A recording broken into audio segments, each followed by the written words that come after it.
கோல்டோ ஒரு சில்வர் வந்து டெக்னிக்கல் இவங்கெல்லாம் எக்ஸ்பர்ட்ஸ் எல்லாம் பேசிகிட்டு இருந்தப்போ வந்து இந்த கோல்டோ சில்வரோ மாடரேட் ஆகிறதுக்கான சான்சஸ் நிறைய தெரியுது அப்படின்னு பேசிகிட்டு இருந்தாங்க. இன்றைக்கி காலையில் பார்க்கும்போதே கோல்டு வந்து ஒரு அப்பர் லெவலில் தெரியுது, சில்வரும் அதேமாதிரி 5-6% ஏறி இருக்குது. எனிதிங் இந்த ஜியோ பொலிட்டிக்கல் இஷ்யூனால எந்த இம்பேக்ட் வந்தாலும், அன்சர்டனிட்டி க்ரியேட் ஆனாலும் கோல்டோ சில்வரோ போர்ட்ஃபோலியோவில் டெஃபினட்டாக ஒரு மாற்றங்களை கொடுக்கும், அது அப்வர்ட் மூமெண்டம் கொடுக்கும்.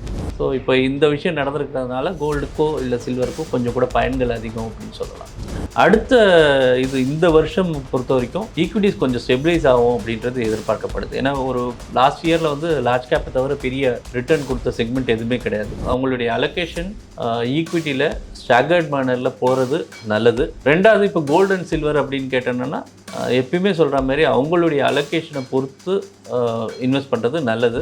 அவங்களுக்கு ஆல்ரெடி அலோகேஷன் இருந்ததுன்னா அதை கொஞ்ச நாள் கூட ஹோல்ட் பண்ணலாம். ஏன்னா இந்த திருப்பி பொலிட்டிக்கல் அன்சர்டனிட்டி அதிகமாக தெரிகிறதுனால கொஞ்சம் கூட வந்து ஹோல்ட் பண்ணலாம். இப்போ கோல்டு அப்படின்னா மினிமம் ஒரு 4-5 வருஷம், பட் அதே அளவுக்கான ரிட்டர்னை எதிர்பார்க்கக்கூடாது. போன வருஷம் வந்து 50% 60% கொடுத்தது, இந்த வருஷமும் 50% கொடுக்குமான்னு கேட்டோன்னா அந்த எதிர்பார்ப்புகள் வந்து ரொம்ப அதிகமான எதிர்பார்ப்பாக இருக்கும். வணக்கம் சார். வணக்கம். சில நாட்களுக்கு முன்னாடி இந்திய அரசாங்கம் சின்குட்ஸுக்கெல்லாம் எக்ஸைஸ் டியூட்டி வந்து அதிகப்படுத்தி ஒரு அனௌன்ஸ்மெண்ட் கொடுத்துருந்தாங்க. அதோட இம்பாக்ட் பங்குச்சந்தையில் பயங்கரமாக இருந்ததையும் நம்ம பார்த்தோம். ஸோ இந்த எக்ஸைஸ் டியூட்டியை அதிகப்படுத்துறதுனால பங்குச்சந்தையில் இது எந்த அளவுக்கு ஒரு ப்ரெஷரை கொடுத்துருக்கு? ஸோ அந்த கம்பெனிஸ்க்கெல்லாம் என்ன ஃபேஸ் பண்ணிட்டு இருக்காங்க சார்? இப்போ சின்குட்ஸ்க்கு ஆல்ரெடி ஜிஎஸ்டி வந்து 40%, அதுக்கு மேலே மெஷர்ஸ் வருது. ஸோ இப்போ இதில் பார்த்தோன்னா நம்ம ஒரு 1000 சிகரெட்ஸ்க்கு அப்ராக்சிமேட்டாக ஒரு 2000லேருந்து 8500 வரைக்கும் ப்ரைஸ் வந்து ஏறும் அப்படின்றது எதிர்பார்த்துட்ருக்காங்க. ஸோ அந்த ஒரு விஷயத்தை பார்த்தோன்னா டெஃபினட்டாக வந்து கவர்மெண்ட்டுக்கு ஒரு சைடில் ரெவென்யூ, பட் அந்த மெஷர் வந்து இவங்க எடுத்துக்கணும். அந்த அந்த ரைஸை வந்து இவங்க எடுத்துக்கணும். ஏன்னா ஃபுல்லாக வந்து பார்ட்டிசிபேட் பண்ண முடியாது, அப்படியே டிரான்ஸ்மிட் பண்ண முடியாது. அதனால் they will know take half, அப்படியே ஒரு பாதியை எடுத்துப்பாங்க, மீதியை வந்து அவங்க வந்து டிரான்ஸ்மிட் பண்ண முயற்சி பண்ணுவாங்க. பட் அவங்களுடைய ப்ராஃபிட் மார்ஜின்ஸ் நிச்சயமாக குறையும். ஓகே, இந்த கம்பெனிஸோட ப்ராஃபிட் மார்ஜின் குறையும் அப்படின்னு பேசுகிறோம். அப்போது ஷேர் மார்க்கெட்லேயும் அவங்களோட ஷேரோட பெர்ஃபார்மன்ஸில் அது பெரிய லெவலில் பாதிப்பு ஏற்படுத்துமா? ஆமாம், இப்போது ஆல்ரெடி பார்த்தோன்னா ஃபஸ்ட் டே அது அனௌன்ஸ்மெண்ட் வந்த அன்றைக்கே வந்து இந்த சிகரெட் உள்பட இருக்கக்கூடிய ஸ்டாக்ஸ் எல்லாம் வந்து பெரிய ஸ்டாக்ஸ் கூட வந்து 10-12% விழுந்துருந்தது.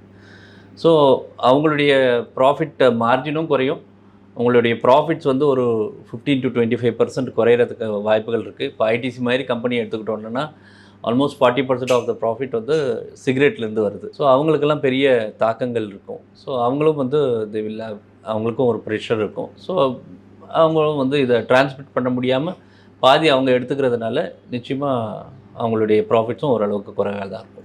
யூஸ்வலாக இந்த மாதிரி பெரிய அனௌன்ஸ்மெண்ட் எல்லாமே பட்ஜெட் அப்போ வரும், நம்ம பார்த்துருப்போம். பட் இன்னும் பட்ஜெட்டுக்கு 1 month தான் இருக்குது. அந்த டைமில் கவர்மெண்ட் இப்படி ஒரு அறிவிப்பு கொடுத்துருக்காங்க அப்படின்னா, ஸோ எதுக்காக இப்படி சீக்கிரமே கொடுத்துருக்கணும்? இன்னொரு பக்கம் இதே மாதிரி நிறைய அறிவிப்புகள் பட்ஜெட்டுக்கு முன்னாடி கூட வரும் அப்படின்னு எதிர்பார்க்கலாமா? இது வந்து ஒரு நீங்கள் சொன்ன மாதிரி கரெக்டாக வந்து இது பட்ஜெட்டில் வந்திருக்க வேண்டிய அனௌன்ஸ்மெண்ட்டு. இப்போ வந்து இது சென்ட்ரல் எக்ஸைஸ் ஆக்டோட ஒரு சர்க்குலராக இந்த அனௌன்ஸ்மெண்ட்டாக வந்திருக்கு. ஸோ டெஃபினட்டாக இது வந்து ஒரு ப்ரிகாஷன் சொல்லலாம். இது மாதிரி நிறைய வர்றதுக்கு வாய்ப்புகள் இருக்குது. இப்போது அடுத்த சின்குட்ஸ்ன்னு நம்ம சொல்லக்கூடிய இந்த ஆல்கஹாலு இல்லை சுகரி ட்ரிங்க்ஸ், அது ஒரு பெரிய கேட்டகரி. இல்லை ஆக்டிவிட்டீஸ் லைக் கேம்பிளிங், இதெல்லாம் கூட வந்து கொஞ்சம் அதிகமான டாக்ஸஸ் வரலாம். ஒன்று, ஜிஎஸ்டியோட வளர்ச்சி போன வருஷத்தோட கம்பேர் பண்ணும்போது லாஸ்ட் ஒரு 7 months நம்பர்ஸ் எடுத்து பார்க்கும்போது பெரிய அப்ரிசியேஷன் இல்லை. அதனால் இது மாதிரி ஒரு மெஷர் வரும்போது இது பட்ஜெட்லேருந்து ஒரு ஆஃப் ஷூட் இது. ஸோ டெஃபினட்டாக இந்த மெஷர் வந்து பட்ஜெட்டில் பேசப்படாது. ஸோ கவர்மெண்ட்டுக்கும் ரெவென்யூ அதிகமாக இருக்கும். ஸோ இந்த மாதிரி சில விஷயங்களில் இன்னும் பல விஷயங்களில் இந்த டொபேக்கோ ப்ராடக்ட்ஸ் தவிர இன்னும் பல விஷயங்களில் வரலாம்னு நம்ம எதிர்பார்க்கலாம். இந்த அனௌன்ஸ்மெண்ட்னால இந்த மாதிரி சின்குட்ஸ் தயாரிக்கிற கம்பெனிஸ்க்கெல்லாம் அவங்க ப்ராஃபிட் குறையும் அப்படின்னு பேசுகிறோம். இது ஒட்டுமொத்தமாக எஃப்எம்சிஜி செக்டர் ஆஸ் அ ஹோலாக பாதிக்குமா சார்? இல்லை, மேஜராக சின்குட்ஸ் தான் வந்து எங்கே வந்து டேக்ஸ் பண்ணணும் அப்படின்றது.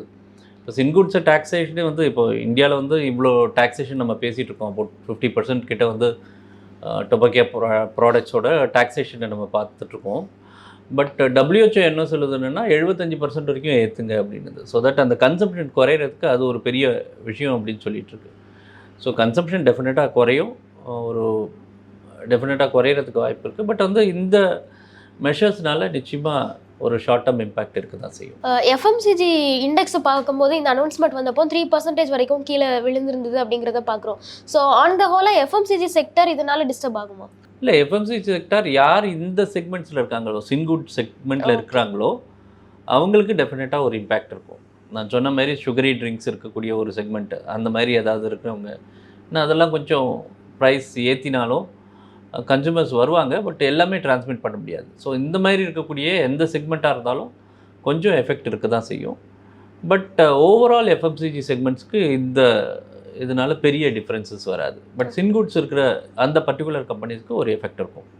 அண்ட் இன்வெஸ்டர்ஸ் இந்த பர்டிகுலர் ஸ்டாக்ஸில் இன்வெஸ்ட் பண்ணவங்களோ இல்லை எஃப்எம்சிஜியில் இண்டெக்ஸில் இன்வெஸ்ட் பண்ணுறவங்களோ இந்த நியூஸுக்கு அப்புறம் அவங்களோட இன்வெஸ்ட்மெண்ட் ஸ்ட்ராட்டஜியெல்லாம் மாற்றிக்கணுமா? சின்குட்ஸில் இன்வெஸ்ட் பண்ணிட்டு இருக்காங்க அப்படின்னா டெஃபினட்டாக வந்து அவங்க இந்த டைமில் ரிலேட் பண்ணணும். அவங்க வந்து எவ்வளோ நாளாக இருக்கிறாங்க, எவ்வளோ ப்ராஃபிட்டபிலிட்டி இருக்குது அப்படின்றத பார்க்கணும். கொஞ்சம் டிமாண்ட் கான்ட்ராக்ஷன் இருக்கும், அதேமாரி அவங்களுடைய ப்ராஃபிட்டோ இந்த கம்பெனியோட வளர்ச்சிகளோ கொஞ்சம் குறையும். பட் இது தெரிஞ்சதுனால இந்த லாஸ்ட் ஒரு ஃபியூ டேஸோட இந்த ப்ரைஸ் கரெக்ஷனும் நடந்திருக்கு. ஸோ ஒருவேளை நம்ம ரைட் ப்ரைஸ்க்கு வந்துட்டோமா அப்படின்றத அனலைஸ் பண்ணிவிட்டு அவங்க கன்சிடர் பண்ணிவிட்டு ஃபர்தராக ஹோல்ட் பண்ணலாமா, இல்லை அவங்களுடைய போர்ட்ஃபோலியோலேருந்து ஒரு ப்ராஃபிட்டை புக் பண்ணிவிட்டு வெளியில் போகலாமா அப்படின்ற காலை எடுக்கலாம். இப்போ இண்டிவிஜுவல் ஸ்டாக்கை தவிர்த்து நம்ம மியூச்சுவல் ஃபண்ட்ஸ் மாதிரி எடுத்துக்கிட்டோம் அப்படின்னா இந்த ஒரு அனௌன்ஸ்மெண்ட் என்னென்ன ஏரியாஸ்லாம் பாதிக்கும் சார்? தீமேட்டிக் ஃபண்ட்ஸு அந்த மாதிரியில் இன்வெஸ்ட் பண்ணுறவங்களுக்குலாம் இது பாதிப்பு ஏற்படுத்துமா? ஸோ மெயினாக வந்து எஃப்எம்சிஜி அப்படின்ற செக்மெண்ட்டை எடுத்து அதில் இந்த சின்குட்ஸ் ஒரு செக்மெண்ட்டாக இருக்குது, அந்த ஃபண்டில் கொஞ்சம் அதிகமாக இருக்குது. அதாவது டொபாக்கோவோ இல்லை ஆல்கஹால் உட்பட இருக்கக்கூடிய அந்த கம்பெனிஸோ அந்த போர்ட்ஃபோலியோவில் அதிகமாக இருக்குன்னா அந்த போர்ட்ஃபோலியோஸ்க்கு கொஞ்சம் பாதிப்பு ஏற்படும். பட் ப்ராடாக இருக்குது, எஃப்எம்சிஜிலேயே ப்ராடாக இருக்குது, அவங்களுடைய அலோகேஷன் ப்ராடாக இருக்குன்னா அவங்களுக்கு பெரிய பாதிப்பு இருக்காது. அப்புறம் கவர்மெண்ட் இந்த மாதிரி ஒரு நடவடிக்கை எடுக்கும்போது ஆப்வியஸாக கவர்மெண்ட்டுக்கு ஒரு பக்கம் டேக்ஸ் ஜாஸ்தி ஆகலாம், அந்த கம்பெனிஸ்லாம் பெரிய லெவலில் நஷ்டத்தை சந்திக்கிறாங்க. அப்படிங்கும்போது அது கரெக்டாக இருக்குமா சார்? ஏன்னா இந்த மாதிரி ஒரு மூவ் சடனாக எடுக்கும்போது கம்பெனிஸ் அதை எப்படி ஃபேஸ் பண்ணுவாங்க? அவங்களோட குவார்ட்டர்லி ஏர்னிங்ஸ் எல்லாம் பாதிக்கும். ஸோ ஒரு பிஸ்னஸ் பாதிக்குது அப்படிங்கிற ஆஸ்பெக்டில் எடுத்துக்கிட்டோம் அப்படின்னா இது சரியான மூவாக இருக்குமா? அந்த கம்பெனியை பொறுத்த வரைக்கும் இது ஒரு டஃப்பான டைம் தான். ஏன்னா 2-3 விஷயம் நடக்கலாம். ஒன்று, பிஸ்னஸ் குறையும். நம்ம சொல்கிற மாதிரி இந்த பர்டிகுலர் பிஸ்னஸ் வந்து ஒரு 5 to 10% டிமாண்ட் குறையிறதுக்கு வாய்ப்புகள் இருக்குது அப்படின்னு பார்க்குறோம் மீடியம் டேர்மில். இமீடியட் இதுலேயே வந்து ஒரு 10% 20% வரைக்கும் டிமாண்ட் குறையலாம் அப்படின்றாங்க. ஸோ இப்போ இந்த சிகரெட் ப்ரைஸஸே பார்த்திங்கன்னா ஒரு பேக்கெட்டுக்கு வந்து அபவுட் 20 to 50 ரூபா வரைக்கும் ஏறலாம் அப்படின்ற ஒரு இது இருக்குது. ஸோ நிச்சயமாக வந்து எல்லாருமே வாங்க மாட்டாங்க அந்த இதில்.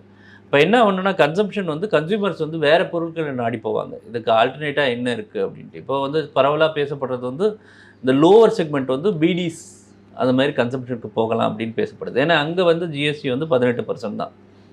ஸோ அந்த மாதிரி இதுக்கு போகலாம். இல்லை இல்லிசிட் இம்போர்ட்டடு இல்லை ஸ்மகிள்டு இந்த மாதிரி மார்க்கெட்டும் கொஞ்சம் இருக்குது, இந்தியாவில் இருக்க தான் செய்யுது.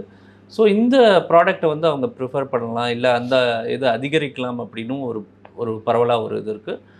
ஈவன் தோ அந்த மிடில் ஆர் இன்னும் டாப் கிளாஸ் செக்மெண்ட் டெஃபினட்டாக அதை விட்டு போக மாட்டாங்க அப்படின்னாலும் இந்த லோவர் செக்மெண்ட்ஸ் டெஃபினட்டாக அவங்க ஆல்டர்னேட் தேடுறதுக்கான வாய்ப்புகள் அதிகமாக இருக்குது.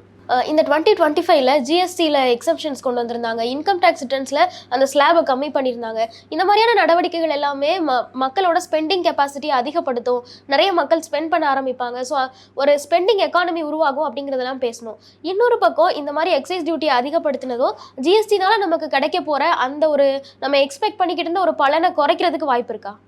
இல்லை, இதில் பர்டிகுலராக அஃபெக்ட் ஆகிறது வந்து ஒரு கேட்டகரி தான். ஓகே, ஏன்னா பரவலாக இது வந்து எதிர்பார்க்க மாட்டாங்க. இன்ஃபேக்ட் இன்னும் பல பேர் வந்து ஈவன் இதை வந்து வரவேற்பாங்க. இப்போ ஒரு ஹவுஸ் ஒய்ஃபே பார்த்தீங்கன்னா கூட ஒரு ஸ்மோக்கிங் ஹஸ்பண்டை பார்த்துட்ருக்குறாங்க அப்படின்னா அவர் அது குறைவாக எடுக்கிறாருன்னும் போது அவங்களும் அதை வரவேற்க தான் செய்வாங்க. அதனால் அந்த பர்டிகுலர் கேட்டகரிக்கு டெஃபினட்டாக வந்து ஒரு எஃபெக்ட் இருக்கும். பட் எல்லாருக்குமே இது வந்து பரவலாக நம்ம சொல்ல முடியாது. ஸோ ஒரு பர்டிகுலர் கேட்டகரியை இன்னும் அதிகமாக டேக்ஸ் பண்ணி அதுலேருந்து ரெவென்யூ எடுக்கிற மெக்கானிசமே தவிர இது பரவலாக எல்லாருக்குமே கொடுக்கக்கூடிய மெக்கானிசம் கிடையாது. அந்த எஃபெக்ட் ஜிஎஸ்டி குறைச்சது, ஆகஸ்ட்டில் குறைச்சது, அந்த எஃபெக்ட் தனியாக இருக்கும். அது இருக்க தான் செய்யும். இல்லை ஜிஎஸ்டி குறைச்சதுனால நமக்கு ஏர்னிங்ஸ்லாம் நல்லா வரப்போகுது, மார்க்கெட் அதை புஷ் பண்ண போகுது, நிறைய கேஷ் ஃப்ளோஸ் எல்லாம் வரப்போகுது அப்படிங்கிறதெல்லாம் பேசணும். ஸோ இந்த மாதிரியான ஒரு மூவ் எக்ஸைஸ் டியூட்டி அதிகப்படுத்தினது அதோட பலனை வந்து கம்மி பண்ணிடுமா, அதை குறைச்சிருமா அப்படின்னு கேட்க. இல்லை, எல்லா கம்பெனிக்கும் வராது. இது பார்த்தோன்னா ஒரு சில கம்பெனியை தானே நம்ம பேசிகிட்டு இருக்கோம். இப்போ ஹார்ட்லி நீங்கள் விரல விட்டு எண்ணிடலாம். இன்றைக்கி இருக்கக்கூடிய சின்குட் கம்பெனி இந்தியாவில் வந்து ரொம்ப குறைவு. பெருசான நேம் பார்த்தீங்கன்னா சிகரெட்டில் ஒரு கம்பெனியை சொல்லுவீங்க, இல்லை ஆல்கஹாலில் ஒரு 4-5 பேரை சொல்லுவீங்க, இல்லை சுகரி ப்ராடக்ட்ஸில் ஒரு 3-4 நேம் சொல்லுவீங்க. இது தவிர வந்து உங்களுக்கு பெரிய எஃபெக்ட் கிடையாது. பட் எஃப்எம்சிஜி அப்படின்றது பர்சே அது மட்டும் கிடையாது. நிறைய நிறுவனங்கள் இருக்குது, நிறைய கம்பெனிஸ் இருக்குது. அந்த கம்பெனிஸ்க்கு இதனால் எந்த விதமான பாதிப்பும் கிடையாது. ஒன்லி இந்த கம்பெனிஸ்க்கு தான் இது ப்ராப்ளம். அதுவும் சில கம்பெனிஸ் பார்த்திங்கன்னா, இப்போ ஐடிசி மாதிரி நிறுவனங்கள் பார்த்திங்கன்னா அவங்க ஒரு ப்ராடக்ட் கிடையாது. ஈவன் அவங்களுடைய எஃப்எம்சிஜி அந்த அளவுக்கு சிகரெட் அளவுக்கு ப்ராஃபிட்டபிள் கிடையாது. பட் இன்னும் அவங்களுக்கும் வேறு ப்ராடக்ட்ஸ் இருக்குது. அதனால் ஓரளவுக்கு அவங்களுக்கும் இது மிட்டிகேட் ஆகும். பட் மார்க்கெட்டில் ப்ராஃபிட் குறைய தான் செய்யும். அவங்களுக்கும் அது ஒரு எஃபெக்ட் இருக்கும். பொதுவாக இந்த செக்டரல்ஸ் ஃபண்டில் இல்லை தீமேட்டிக் ஃபண்ட்ஸில் இன்வெஸ்ட் பண்ணுறவங்களுக்கு இந்த மாதிரியான நியூஸ் எல்லாம் ரொம்ப ஒரு ஷாக்கிங் நியூஸாக இருக்கும். ஸோ இதுன்னு இல்லை, இது ரிலேட்டடாக அவங்க இன்வெஸ்ட் பண்ணியிருக்கிற செக்டர் ரிலேட்டடாக என்ன நியூஸ் வந்தாலும் ஷாக்கிங்காக இருக்கும். ஸோ இந்த தீமேட்டிக் ஃபண்ட்ஸில் இன்வெஸ்ட் பண்ணுற இன்வெஸ்டர்ஸ் இதை எப்படி அப்ரோச் பண்ணணும் சார்? தீமேட்டிக் ஃபண்டில் இன்வெஸ்ட் பண்ணுறவங்க வந்து முதல்ல வந்து அவங்க நிறைய வந்து அது வந்து கோர் போர்ட்ஃபோலியோவாக இருக்காது. ஓகே, எப்பயுமே கோர் போர்ட்ஃபோலியோன்றது வந்து ஒரு ஸ்டேபிள் போர்ட்ஃபோலியோ, நிறைய நேரம் டைவர்சிஃபைட் போர்ட்ஃபோலியோவாக இருக்கணும். அது ஸ்டேபிளாக இருக்கணும். அதில் நிறைய வெயிட்டேஜ் இருக்கணும். இந்த சேட்டிலைட் போர்ட்ஃபோலியோ அப்படின்றது வந்து டாக்டிக்கலாக எடுக்கக்கூடிய கால். இந்த தீம் வந்து இந்த நேரத்துக்கு ஒர்க் ஆகும் அப்படின்றது உங்களுக்கு தெரியணும். அது தெரிஞ்சதுன்னா அதில் போய் இன்வெஸ்ட் பண்ணலாம். அதுக்கப்புறம் அந்த தீமோட முடிவில் வந்து நீங்கள் வெளியில் வந்துடணும். அதே தீமில் வந்து ரொம்ப வருஷம் இருக்க முடியாது. இப்போ இன்ஃப்ராஸ்ட்ரக்சர் அப்படின்ற ஒரு தீம் தெரிஞ்சதுன்னா அதோடைய பலனும் ஒரு டைமில் தான் இருக்கும். இல்லை நீங்கள் பர்டிகுலராக ஏதாவது ஒரு செக்மெண்ட் எடுத்துருந்தோம்னா அந்த இதுவும் வந்து ஒரு பர்டிகுலர் டைமில் தான் இருக்கும். ஒரு சில தீம்ஸ் தான் ரொம்ப லாங் டர்மாக இருக்கும். ஃபார் எக்ஸாம்பிள் இந்தியா அப்படின்றத ஒரு தீமாக எடுத்துக்கிட்டோம், இந்தியா ஆப்பர்ச்சுனிட்டின்ற ஒரு தீமாக எடுத்துக்கிட்டோம்னா அது வந்து கொஞ்சம் கூட டைவர்சிஃபைடு. அது மாதிரி இருக்கிறவங்க வந்து பெரிய பிரச்சனை கிடையாது. பட் இந்த மாதிரி ஏதாவது ஒரு தீமில் அதிகமான வெயிட்டேஜ் இருக்கக்கூடிய தீம்ஸ் ஏதாவது இருந்ததுன்னா அவங்க வந்து கன்சிடர் பண்ணணும். இந்த எக்ஸைஸ் டியூட்டி இதனால் மார்க்கெட்டில் ஏற்பட்ட இம்பாக்ட்லாம் நம்ம ஒரு பக்கம் பேசிகிட்டு இருக்கும்போது இன்னொரு முக்கியமான விஷயம் நடந்தது என்னென்னா, ட்ரம்ப் வந்து வெனிசூலாவில் ஒரு ப்ராப்ளம் க்ரியேட் பண்ணிட்டாரு. ஸோ இதோட இம்பேக்ட்டு அமெரிக்காவில், நார்த் அமெரிக்காவில் நடக்கிறதோட இம்பாக்ட் இந்தியாவிலையும் தெரியுமா சார்? இப்போதைக்கு வந்து பெரிய அளவில் வராது அப்படின்னு இருக்காங்க. ஏன்னா வந்து வெனிசுலாலேருந்து நமக்கு வரக்கூடிய இம்போர்ட் வந்து அபவுட் 2-3% தான். இப்போதைக்கு பெரிய லெவலில் எஃபெக்ட் இருக்காதுன்னு சொல்லியிருக்காங்க.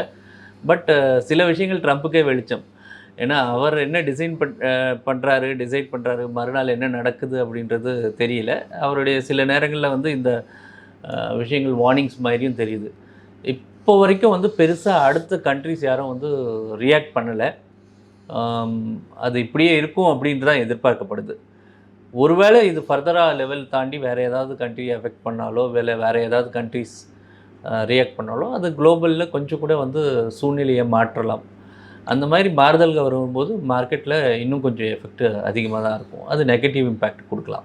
இந்த பிரச்சனை எல்லாமே க்ரூட் ஆயிலை சுற்றி தான் நடந்துட்டு இருக்கு அப்படிங்கிறத பார்க்குறோம். அப்போ க்ரூட் ஆயில் இல்லை அதை சுற்றி இருக்கிற பிஸ்னஸ்லாம் இதனால எஃபெக்ட் ஆகுமா சார்? நிச்சயமாக க்ரூட் ஆயில்ன்றது ரொம்ப இம்பார்ட்டண்ட் ஒரு விஷயம். இப்போ வெனிசுலாவை பொறுத்த வரைக்கும் இருக்கிறது வந்து சப்ளை இன்க்ரீஸ் ஆகும் அப்படின்றது பேசப்படுது. ஓகே, ஸோ இது வந்து ஒரு சைடில் வந்து சப்ளை இன்க்ரீஸ் ஆச்சுன்னா இந்தியாவுக்கு நல்லது. ஏன்னா இம்போர்ட் காஸ்ட் வந்து கொஞ்சம் கூட வந்து ஸ்டேபிளாக இருக்கும். நமக்கு அந்த அளவுக்கு வந்து எக்ஸ்சேஞ்ச் ரிசர்வ் ப்ரெஷர்ஸ் எல்லாம் இருக்காது. நமக்கு கரண்ட் அக்கௌண்ட் டெபிசிட் வந்து ஓரளவுக்கு நல்லாயிருக்கும். ஸோ அந்த சூழ்நிலை வந்து பெரிய அளவுக்கு நமக்கு இது வராது. பட் சப்ளை அதிகம் ஆச்சுன்னா நமக்கு வந்து அந்த ப்ரைஸ் வந்து குறைவான லெவல்லே இருக்கும். நம்ம அதுக்கான பெனிஃபிட்டும் நம்ம ஆஸ் அ கண்ட்ரி, நம்ம ஆயில் இம்போர்ட்டர்ன்றதுனால ஆஸ் அ கண்ட்ரி நமக்கு அதிகமான பயன்தான். யூஸ்வலாகவே கோல்டு அண்ட் சில்வர் ரெண்டுமே ஒரு நல்ல அப் ட்ரெண்டில் தான் இருக்குது அப்படிங்கிறத பார்த்துட்டு இருக்கோம். ஸோ இந்த மாதிரி ஜியோ பொலிட்டிக்கல் டென்ஷன்ஸ்லாம் கோல்டு அண்ட் சில்வரை இன்னும் ட்ரிகர் பண்ணுமா சார்? நிச்சயமாக ட்ரிகர் பண்ணும். இப்போ நேற்று பார்த்தீங்கன்னா வந்து கோல்டு ஒரு சில்வர் வந்து டெக்னிக்கல் இவங்கெல்லாம் எக்ஸ்பர்ட்ஸ் எல்லாம் பேசிகிட்டு இருந்தப்போ வந்து இந்த கோல்டோ சில்வரோ மாடரேட் ஆகிறதுக்கான சான்சஸ் நிறைய தெரியுது அப்படின்னு பேசிகிட்டு இருந்தாங்க. இன்றைக்கி காலையில் பார்க்கும்போதே கோல்டு வந்து ஒரு அப்பர் லெவலில் தெரியுது, சில்வரும் அதேமாதிரி 5-6% ஏறி இருக்குது. ஸோ எனிதிங் இந்த ஜியோ பொலிட்டிக்கல் இஷ்யூனால எந்த இம்பேக்ட் வந்தாலும், அன்சர்டனிட்டி க்ரியேட் ஆனாலும் கோல்டோ சில்வரோ போர்ட்ஃபோலியோவில் டெஃபினட்டாக ஒரு மாற்றங்களை கொடுக்கும். அது அப்வர்ட் மூமெண்டம் கொடுக்கும். ஸோ ஸோ இப்போ இந்த விஷயம் நடந்திருக்கிறதுனால கோல்டுக்கோ இல்லை சில்வருக்கோ கொஞ்சம் கூட பயன்கள் அதிகம் அப்படின்னு சொல்லலாம். ஸோ இப்போ க்ரூட் ஆயில் சுற்றி இந்த பிரச்சனை நடக்குது, இதனால கோல்டு அண்ட் சில்வர் ஜாஸ்தியாகிறதுக்கு வாய்ப்பு இருக்குது அப்படிங்கிறத பேசுகிறோம்.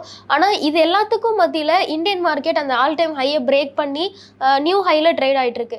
ஸோ மார்க்கெட்டோட பெர்ஃபார்மன்ஸ் இப்போ எப்படி இருக்குது சார்? மார்க்கெட் இப்போ தான் நீங்கள் சொன்ன மாதிரி ஒரு ஆல்மோஸ்ட் 18 monthsக்கு அப்புறம் இப்போ வந்து நம்ம வந்து ஹையர் இதுக்கு வந்திருக்கோம். அடுத்த இந்த வருஷம் பொறுத்த வரைக்கும் ஈக்விட்டிஸ் கொஞ்சம் ஸ்டெபிலைஸ் ஆகும் அப்படின்றது எதிர்பார்க்கப்படுது. ஏன்னா ஒரு லாஸ்ட் இயரில் வந்து லார்ஜ் கேப்பை தவிர பெரிய ரிட்டர்ன் கொடுத்த செக்மெண்ட் எதுவுமே கிடையாது. இப்போ மற்ற செக்மெண்ட்லேருந்து உங்களுக்கு ரிட்டர்ன்ஸ் வரலாம் அப்படின்றது வந்து எதிர்பார்ப்பு இருக்குது. மேபி 1 or 2 quarters லேக் இருக்கலாம். பட் அதுக்கப்புறம் வந்து இந்த வருஷம் வந்து இந்த செக்மெண்ட்லேருந்து ரிட்டர்ன்ஸ் வரலாம் அப்படின்னு எதிர்பார்க்கப்படுது. ஏன்னா இது வரைக்கும் நம்ம பார்த்தது போன வருஷம்லாம் பார்த்தது ஒரு சில செக்மெண்ட்ஸோ இல்லை வந்து கோல்டு சில்வரோ ரிட்டர்ன் கொடுத்துருக்கோம். இப்போ அது கொஞ்சம் மாடரேட் ஆகி மற்ற செக்மெண்ட்ஸ் ரிட்டர்ன் கொடுக்கலாம் அப்படின்றது எதிர்பார்ப்பாங்க. ஸோ இன்வெஸ்டர் நம்ம நிறைய விஷயங்கள் பேசணும், இங்கே என்னென்ன நடக்குது மார்க்கெட்டை சுற்றி அப்படின்னு. இன்வெஸ்டர் இப்போ இந்த மார்க்கெட்டை எப்படி அப்ரோச் பண்ணணும், கோல்டு அண்ட் சில்வரை எப்படி அப்ரோச் பண்ணணும்? இப்போ வந்து அவங்களுடைய அலோகேஷன் ஈக்விட்டியில் ஸ்டாகர்ட் மேனரில் போகிறது நல்லது. டெஃபினட்டாக வந்து ஈக்விட்டி போன வருஷம் வந்து அந்த ஓவர் வேல்யூடு சினாரியோவில் கிடையாது. அண்டர் வேல்யூடுன்னு கேட்டால் அதுவும் கிடையாது. ஆனால் ஒரு மாடரேட் லெவலில் இருக்குது.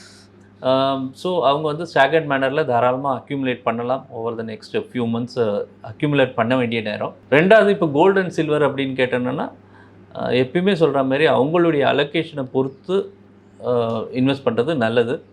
அவங்களுக்கு ஆல்ரெடி அலோகேஷன் இருந்ததுன்னா அதை கொஞ்ச நாள் கூட ஹோல்ட் பண்ணலாம். ஏன்னா இந்த திருப்பி பொலிட்டிக்கல் அன்சர்டன்ட்டி அதிகமாக தெரிகிறதுனால கொஞ்சம் கூட வந்து ஹோல்ட் பண்ணலாம். ஒன்றுமே இல்லைன்னா அவங்க தாராளமாக இன்வெஸ்ட் பண்ணலாம். இல்லை ரொம்ப குறைவான அலோகேஷன் இருக்கிறவங்களும் இந்த மார்க்கெட்டை கன்சிடர் பண்ணலாம். பட் ஃப்ரெஷ் அலோகேஷன் இந்த மார்க்கெட் கண்டிஷனில் கோல்டு அண்ட் சில்வரில் சரியாக இருக்குமா சார்? அவங்களுக்கு டைம் கொடுக்க முடியும்னா அதுவும் சரியான நேரம் தான். ஓகே. இப்போ கோல்டு அப்படின்னா மினிமம் ஒரு 4-5 வருஷம். பட் அதே அளவுக்கான ரிட்டர்னை எதிர்பார்க்கக்கூடாது. போன வருஷம் வந்து 50%, 60% கொடுத்தது, இந்த வருஷமும் 50% கொடுக்குமான்னு கேட்டோன்னா அந்த எதிர்பார்ப்புகள் வந்து ரொம்ப அதிகமான எதிர்பார்ப்பாக இருக்கும். அது மாதிரி வர்றதுக்கான வாய்ப்புகள் ரொம்ப குறைவு. பட் ஆவரேஜ் ரிட்டர்ன்ஸ் இப்போ கோல்டு பார்த்தோம்னா லாஸ்ட் ஒரு 25-30 வருஷத்தில் ஒரு 10-11% கொடுத்துருந்தது. ஸோ இன்னும் ஒரு 4-5 வருஷம் எடுத்து பார்த்தோம்னா நீங்கள் அதேமாதிரி 8-10% அந்த மாதிரி ரிட்டர்ன்ஸ் வந்து எக்ஸ்பெக்டேஷன் வச்சுக்கலாமே தவிர இந்த 50-60% வச்சுக்கிறது ரொம்ப கஷ்டம். ஈக்விட்டியை பொறுத்த வரைக்கும் நீங்கள் சொன்ன மாதிரி லார்ஜ் கேப் தான் போன வருஷத்தில் கொஞ்சம் நல்ல ரிட்டர்ன்ஸ் கொடுத்துருக்கு அப்படிங்கிறத பார்த்தோம். ஸோ மிட் அண்ட் ஸ்மால் கேப்பில் என்ன பிரச்சனை இருந்தது? 2026 அது இன்னும் கொஞ்சம் நல்லா பெர்ஃபார்ம் பண்ணுறதுக்கான பாசிபிலிட்டிஸ் தெரியுதா? வேல்யூவேஷன் தான் பெரிய பிரச்சனையாக இருந்தது. ஏன்னா லார்ஜ் கேப்பை கம்பேர் பண்ணும்போது இந்த மிட் அண்ட் ஸ்மால் கேப்போட ப்ரீமியம் வந்து அதிகமாக இருந்தது. அவங்களுடைய வேல்யூவேஷனும் நிறையவே ஷூட் அப் ஆகிடுச்சு. ஸோ இது டெஃபினட்டாக வந்து ஓரளவுக்கு கரெக்ஷன்ஸ் வரணும். ஸோ அது லாஸ்ட் ஒரு 1 இயரில் கரெக்ஷன்ஸ் வந்துருச்சு. ஸோ இப்போவும் பார்த்தோன்னா கொஞ்சம் ஒரு அந்த ஆல் டைம் ஆவரேஜுக்கு வரலை, கொஞ்சம் ப்ரீமியமாக தான் தெரியுது. ஸோ ஒரு சில கரெக்ஷன்ஸ் இருக்கலாம். பட் டுவார்ட்ஸ் இந்த வருஷத்தோட 2வது ஹாஃபில் வந்து ஸ்டெபிலைஸ் ஆகிறதுக்கான வாய்ப்புகள் நிறைய இருக்குது அப்படின்னு நம்ம பார்க்குறோம். அண்ட் மிட் அண்ட் ஸ்மால் கேப்பில் அலோகேஷன்ஸை இப்போ ஓப்பன் பண்ணுறது கரெக்டாக இருக்குமா சார்? ஸ்டாகர்ட் மேனரில் நிச்சயமாக ஓப்பன் பண்ணலாம். இதுவும் நல்ல ஒரு டைம் தான். இப்போ எஸ்ஐபி வச்சுருந்தாங்கன்னா அதை இன்க்ரீஸ் பண்ணலாம். ஸோ ஒரு ஃபியூ குவார்ட்டர்ஸில் அதோடைய பலன்கள் வந்து நிச்சயமாக தெரியலாம். ஸ்மால் கேப் பொறுத்த வரைக்கும் இந்த 2025ல் ரிட்டர்ன்ஸ் ரொம்ப குறைவாக, ஆல்மோஸ்ட் நெகட்டிவ் ரிட்டர்ன்ஸ் அப்படின்னு சொல்கிறாங்க. ஸோ அப்படி இருக்கிற ஒரு அசெட் கிளாஸில் இல்லை அப்படி இருக்கிற ஒரு விஷயத்தில் இப்போ நம்ம டைவர்சிஃபை பண்ணுறது கரெக்டான டெசிஷன் தானே? ஸ்மால் கேப் அப்படின்றது வந்து ஒரு 1 year 2 year இன்னும் அசெட் கிளாஸ் கிடையாது. நீங்கள் அதை எடுக்கும்போதே அதை கன்சிடர் பண்ணும்போதே அதோடைய ரிஸ்க் வந்து லார்ஜ் கேப்போட அதிகம் அப்படின்றது தெரியும். ஈக்விட்டி அசெட் கிளாஸே ரிஸ்க்கு. அதில் பர்டிகுலராக ஸ்மால் கேப் அப்படின்றது இன்னும் வாலட்டைலாக இருக்கக்கூடியது. அதுக்கு ஏன் போகிறாங்கன்னா அந்த எக்ஸ்ட்ரா ரிட்டர்ன் அப்படின்ற ஒரு மைண்ட் செட்டில் தான் அதை எதிர்பார்த்து தான் நம்ம இன்வெஸ்ட் பண்ணுறோம். ஸோ அப்போ அந்த இன்வெஸ்ட்மெண்ட்டை வந்து அதற்கான டைமை கொடுக்கணும். ஸோ 1 year தான் நான் பண்ணியிருக்கிறேன், 2 வருஷம் தான் நான் பண்ணியிருக்கிறேன், ஆனால் எனக்கு வந்து அதில் வந்து நெகட்டிவாக இருக்கேன் அப்படின்னு சொன்னேன்னா அது பேப்பரில் இருக்கக்கூடிய நெகட்டிவ் ரிட்டர்ன்ஸ். பட் வந்து அது ரியல் நெகட்டிவ் ரிட்டர்ன்ஸ் கிடையாது. நீங்கள் எப்படி ரியல் நெகட்டிவ் ரிட்டர்னாக ஆக்கிப்பீங்க? அது போய் உடனே விட்ரா பண்ணிங்கன்னா நீங்கள் அது வந்து ரியல் நெகட்டிவ் ரிட்டர்ன் ஆகிடும். அதர்வைஸ் அது பேப்பரில் இருக்கக்கூடியது. ஸோ இன்னும் ஒரு 2-3 வருஷம் அவங்க கண்டினியூ பண்ணிகிட்டே போனாங்கன்னா இந்த வேல்யூவேஷனில் கிடைக்கக்கூடிய யூனிட்ஸ் அதிகமாக இருக்கும்போது நிச்சயமாக மார்க்கெட் மேலே ஏறும்போது அவங்க தான் அதனுடைய பெனிஃபிட்டை என்ஜாய் பண்ணுவாங்க. எல்லாருக்குமே வந்து ஏறிட்டு இருக்க மார்க்கெட்டோட இந்த மாதிரி இருக்கிற மார்க்கெட்டில் அக்யூமுலேட் பண்ணுறதுனால தான் அந்த எக்ஸ்ட்ரா ஆல்ஃபாவே கிடைக்கும். அதுதான் ஸ்மால் கேப்போட ஒரு சின்ன ஒரு நேச்சரும். ஸோ அதை யூஸ் பண்ணிக்கலாம் ஒவ்வொருத்தரும். மார்க்கெட்டில் இப்போ நடந்துட்டு இருக்கிற முக்கியமான விஷயங்களை பற்றின எல்லா தகவல்களையும் ரொம்ப டீட்டெயிலாக சொல்லியிருக்கீங்க. Thank you so much sir. நன்றி, தேங்க்யூ. மேலும் ஈடி தமிழ் சேனல்ல வரப்போகும் பிசினஸ் மற்றும் அது ரிலேட்டடான வீடியோவை பார்க்க உடனே கீழே இருக்க சப்ஸ்கிரைப் பட்டனை கிளிக் பண்ணுங்க.